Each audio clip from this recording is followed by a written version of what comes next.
And Sean's team that is sitting over here as well. That's my team. You get to keep the microphone. Okay. Yeah. So, thank you. That was wonderful.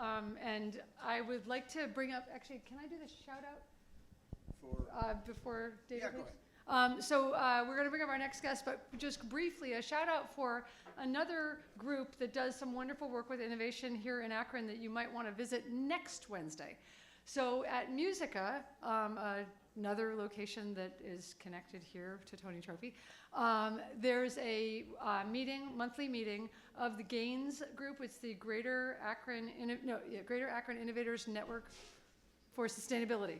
I got it. The GAINS group meets regularly, and this particular time they're going to be focusing on the Summit Food Policy Coalition's work, and in particular on local food systems. So if that's of interest to you, as long as we're talking food, maybe you guys could get together and locally source some stuff for the pizza. I did say when I did the introduction for Sean that it was two of my favorite things, pizza and okay, I really like craft markets. It's actually a total pleasure to be able to introduce Joanna Wilson, both because she is one of the people who has helped bring a lot of fantastic crafting activity to the Akron area. She's going to tell you about what they started and how it's grown. So I won't interfere with that, but I will tell you that Joanna is one of these people who seems to be good at a lot of things. And the little write-up on her explains some of that, but having spent a little bit of time with her on a bus to Detroit and back again, I got a sense of really the breadth of her skill, and this is why somebody like Joanna is what we need here in Akron, putting together the pieces not only of her own ability to produce crafts, but also to bring people of different crafting skills and other kinds of skills together to create things like the markets, including the Mom and Pop, and the other one that's advertised now on the card on the table in front of you, which is called Crafts and Drafts. Thank you. I knew it was clever and I forgot it. So with no further ado, Joanna Wilson. Joanna, if you want to grab that mic, but then sit closer to us here.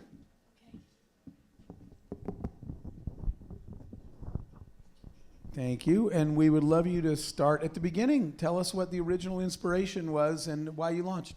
Well, I'm not the founder of Crafty Mart. I'm the assistant director, but I have been involved with Crafty Mart from nearly the beginning. I actually started as a vendor, but Crafty Mart now has evolved into a nonprofit organization where we create a platform for small business makers and artists to sell their wares and bring it and interact with the community. So we largely create events and provide that opportunity for fine artists, makers, anything not mass produced, but handmade is our focus, artists and makers to interact with the community and sell what it is that they do. So you started there, you said as a vendor, but in what year? How long ago was that? I started it, Crafty Mart's first event was in right after Thanksgiving, 2009. And my first Crafty Mart event was as a vendor in the spring of 2010, so just a few months into their existence. Okay, by the way, I think your pizzas qualify based on her definition as a craft, the way they're handmade. So You know I what's just wanted funny you to is know that. my Artisanal. mother, it's funny, is a crafter, and I didn't even put the two together, but she's made handmade ceramics, craft shows. We did the whole thing as a kid. Yes.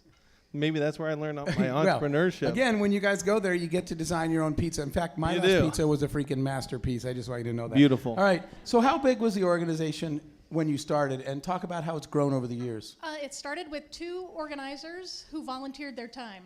And those two organizers were Juniper Sage and Jay Hudson. And they actually, craft shows are not unique to Akron. They exist all over the country. And they were used to going to Cleveland to large craft shows. And they would go to Cleveland to these craft shows that were well organized and see other Akron vendors and makers and artists at these Cleveland shows. And they said, why can't, we know an awful lot of great Akron people that could do this. Why don't we just host our own? So those two people actually then created Akron's own. So give us an idea of the size of it today, what it's grown to in terms of whatever numbers make sense. That vendors. first event probably had 35 vendors, and now we work with hundreds of vendors, and they're not all present at each event. Our largest event probably has had 80 vendors, but an awful lot of our scalability has to do with our event space and size. We are always limited by space. And we just had, maybe some of you were there, we just had our big spring show. We have two large shows, the spring show and the holiday show, which is right after Thanksgiving, on right after Black Friday, Small Business Saturday. And we were in 3 different venues: Akron Art Museum, Summit Art Space, 2 floors of Summit Art Space, and also the Akron Main Library. And we had, this time we had 66 vendors, but we also partnered with Countryside Conservancy, and they brought in farm vendors, and I'm not quite sure how many farm vendors they brought in, so we had close to 100 vendors this is just a couple of days Fantastic. ago. Yes. Raise your hand if you've been to one of these shows. We can't actually see you, so that was totally pointless, but it seemed like the right thing to say, so I said it. You made a decision to go from a vendor to join the organization. What drove you? What about this organization made you say, I want to be on the growth side of this? I was a vendor. I make hand-embroidered greeting cards, and I've watched it grow over the years, and I've been a part of the events. The events were just 2 a year, a spring show and a holiday show, Christmas show, for several years. And those 2 organizers that I mentioned before, Juniper and Jay Hudson, it grew much larger than their volunteer time was worth, and they wanted it to grow and didn't have the resources to do that themselves. So they passed it off to another person, Britt Cherrick, who is my boss and the director of Crafty Mart. She had a vision. She was already organizing craft shows in the area as well. She had a vision, and with the resources, and it was already a sophisticated marketplace. So when she took that over, she saw a lot of potential with making it a nonprofit. And over the years, not only has, we're lucky, not only has the maker community has just exploded. There are so many more people and so many small business entrepreneurs looking to do these sorts of pop-up temporary markets, as opposed to hosting their own, or investing in and nurturing their own brick and mortar stores. They have a business model that thrives on pop-up markets and temporary markets. Not only do we have this movement of business flourishing, but we also have shoppers. They're demanding exactly this experience of going into these markets and having a one-on-one interaction and finding out exactly what the processes are, what the ingredients are, whatever the things that go into making these non-mass produced items, what is it? And having that conversation with artists and knowing that they're buying from someone and supporting somebody in the community. And that's an important part of the consumer movement. And so while these 2 things are actually growing up, we're growing with that. Write that down. People care about ingredients. Write that down, okay? What else do you think has helped it grow? Like, for example, social media, online discussion. What things helped the awareness increase in the Akron area and you guys to get more shoppers and more vendors? We certainly take advantage of social media, and that's one of our primary means of communication. And we are just struggling to keep up with that as that continues to grow. And that form of communication and reaching people directly, that's an important part. And that's one of the things that I do as the assistant director. I was going to ask you, is there someone that's in charge, the social media manager in the organization? There's several of us that do and manage several of the platforms, because we work on Instagram and Facebook and Twitter primarily, but we have other platforms as well. We really invest in our website. There's several of us that work, but I'm the one in charge. Do you ask people, do you give people a little shove to talk about you? Do you ask them, hey, if you liked your experience here, tell people? What do you do to force that behavior or drive that behavior? A lot of times we're actually holding on to the tiger by the tail. We have shopper stories where we actually will see people regularly attend our shows, and we have shows at least monthly, but we have specialty shows too, all of different size and scale. But when we see regular shoppers, we often will, approach this person and say, hey, why don't you write a little we see you're taking photos of what you're buying and you're interacting with the markets that we are producing. Why don't you share that story with us? And they'll put together, a 300, 500 word little essay and with photos of whatever it is that they're buying or whoever the artists are that they're talking with. And then we'll put that up on the website. And then we'll share that around everybody else. So let's stop there because this is important for everybody. Social media is so critically important, right? If people don't like you and they're on review sites and saying something negative and you just sit there quietly, it can kill a business. You've got to stand up, explain, apologize, own a problem, offer to amend it. But more importantly, what grows a business most cost effectively is not you, it's a customer selling other customers. That's the cheapest sale you can get. It was another customer do it. So let me just give you a quick backstory of that, an example of that. There was a time much earlier, but the Brand Institute did this rating. They called it the tell-a-friend ratio. And it turned out that the highest tell-a-friend ratio of any website, this is just for the internet, there was a website that had 18.5, and the next closest website anywhere had 7.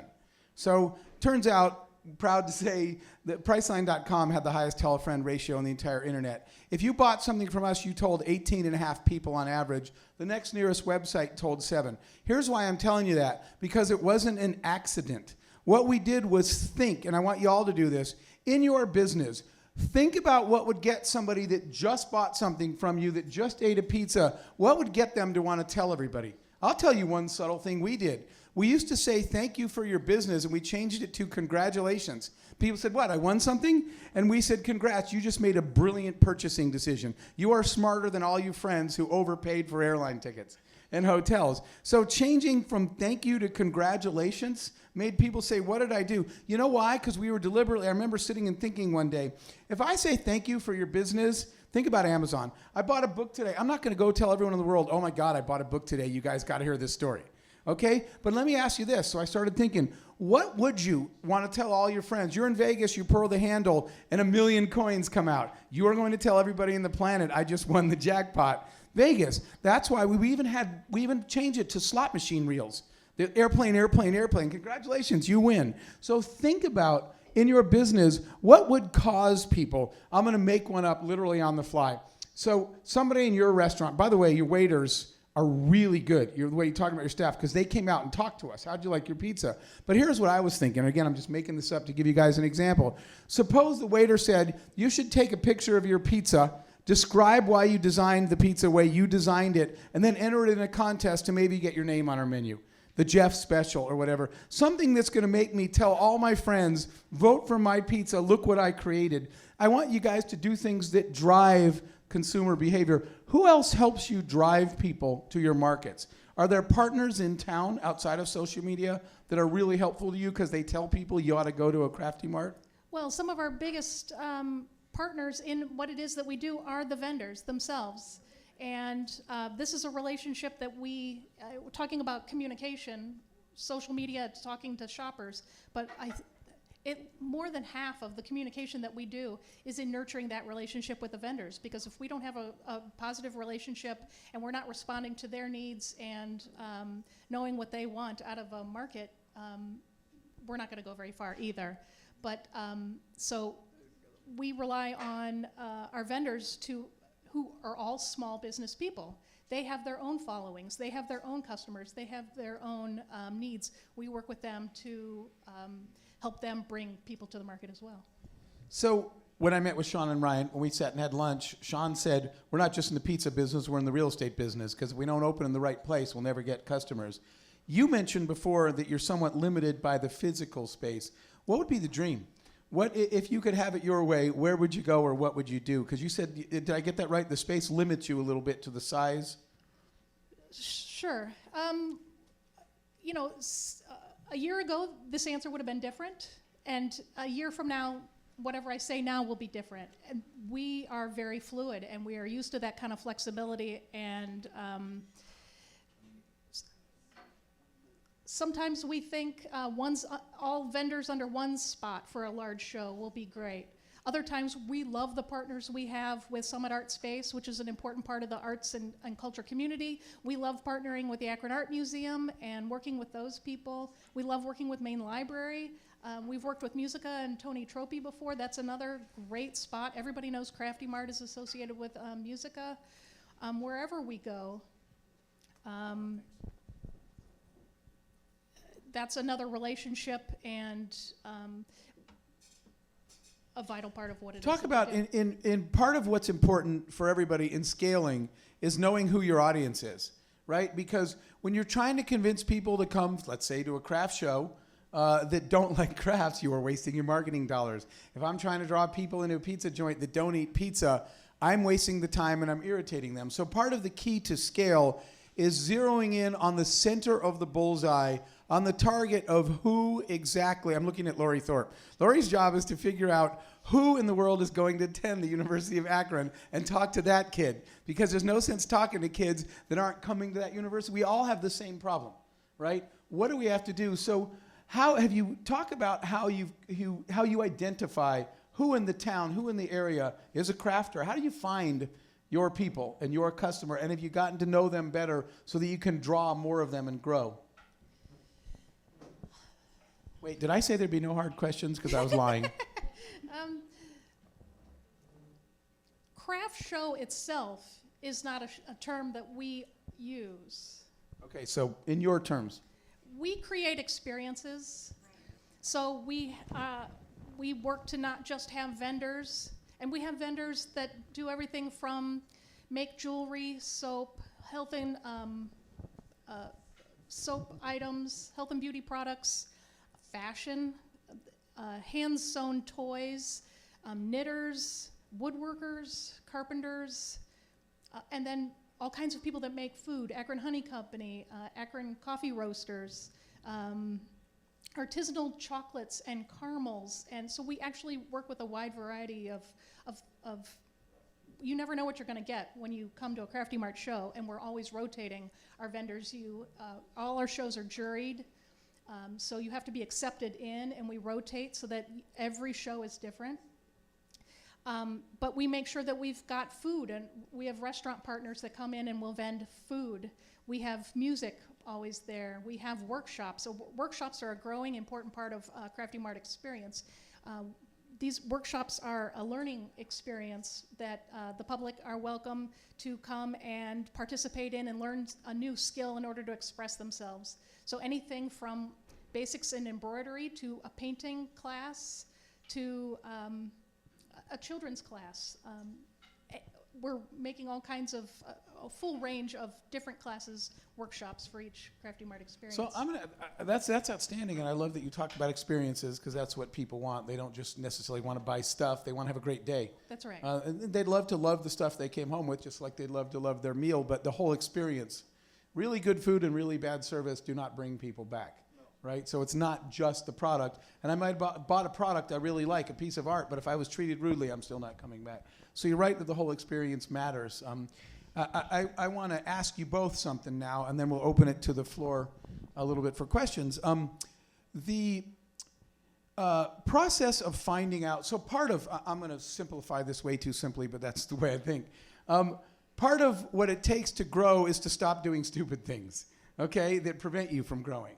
The only way you can stop doing stupid things is to find out what your customer thinks is stupid, or to additive, the opposite of that, something they wish you had. If somebody keeps saying, we hate the fact that we hate this particular product, this crust, and we wish you had that crust, you need to know that to grow. You'll grow when you're better fitting the needs of the customer. The same for you. If everybody were to leave and say, geez, I wish they taught a class in this, and they don't even have that. For both of you, how do you continue to refine your product and get that feedback? How do you know what people like and don't like? I just want to hear what techniques you use so that the way you scale, again, I'm going to keep saying this, the way you scale is to zero in the middle of the target. When you find the exact customer that loves exactly what you do and tells everybody about it. So where does your feedback come from? How do you collect feedback from people to find out what they like and what they don't like? Is it review sites? Do you talk to people on site physically? Do vendors tell you? We do. Every show we have feedback forms and surveys for people to tell us, for vendors to tell us feedback. We also, and we of course take that stuff extremely seriously. We also gauge by numbers, but shoppers are not shy in telling us on social media what they think as well, and we take those things very seriously. How about you? How do you find out what people like, don't like? So in the beginning, what we've done is used Facebook as our feed and we respond to every single thing. And like you said, if somebody has a complaint, that's a magic moment because I can fix that. If somebody's just a jerk, I delete them and ban them and never want to hear from them again. But if they have a legitimate complaint, then I will fix it above and beyond what they expected. Our new app that's coming out, because a lot of people don't necessarily understand Neapolitan pizza. It's supposed to be lightly topped. It's supposed to be a little burnt. It's supposed to be that way, right? So people that don't understand that pizza may complain about that. So what we've done is we've created on our app is a feedback loop that says, rate your pizza, and this is how you should rate your pizza. Was it charred enough? They're like, yes, that was charred enough. And were the toppings too heavy? Right? So we're trying to guide people into teaching the customer how to evaluate our product. At the same time, giving them an option to really converse with us that we will answer rather than go to Yelp. Because if they go to Yelp, they're gone. It's gone. Yelp is a disaster for restaurants. We've gone to Yelp. I've been at Yelp corporate headquarters and had conversations with the CEO. And, once it's there, it's there. Like, it's there. You're done. So there's no way to get around it, even if people are false about it, like lying or whatever. So what we try to do is intercept that and say, don't go to Yelp. Tell us what you think and give us your evaluation. What we want to do is create, when we go to Italy, you're evaluated on the crust, the sauce, the toppings, our entire product. So be the critic, right? Tell us what you think, but just tell us. And if it's a great review, then here's your link to Facebook and go tell the world for us. So, that's kind of the next evolution of what we're doing next to get that feedback. It's really interesting that in the feedback loop, I just want to mention something about responding to negative criticism instead of ignoring it or arguing or whatever. So a study was done. This blew me away. At the time, I had one of my other companies. I was the CEO of a company called ubid.com. We were the 5th largest auction site on the internet worldwide. So we had millions of customers then. So statistically, when you have millions of customers, you're going to get haters and people that give you bad reviews and stuff. But then I read this study that was done. And this big study was done, and it concluded the following. A happy customer. I do a great job. I take care of you. You have a great day there, or you have a great lunch. A happy customer that really likes you will, on average, give you an 8 out of 10. 8's good. 8 out of 10 is good. Okay, but here's what happens. A negative customer who has a 0 experience who is furious. I hate these people. They screwed everything up. It's a 0 experience. When you respond to that customer publicly and say, my bad, we messed up, we're giving you a free pizza, free passes, a free class, we want you to come back, we apologize for our error, we heard what you said, and we will fix it. You know what that person does? They upgrade the 0 to a 10. So they become an ambassador. A bad experience that is properly corrected gives you a higher rating than a good customer. So you know what I did? I called my whole sales team in and I said, I just want you to screw up every 10th order on purpose. So we can drive our ratings up. Just mess up every once in a while because people seem to be way happier if you get it wrong and then fix it. But it was a really important lesson to how you respond to criticism. You respond with authenticity and ownership, and you do something about it, and your brand grows. Like you said, those people become a brand ambassador. They respond way more positively than somebody that's never had that bad experience. So I think that's equally important. Let's, do we have a mic out there? I think we do right there.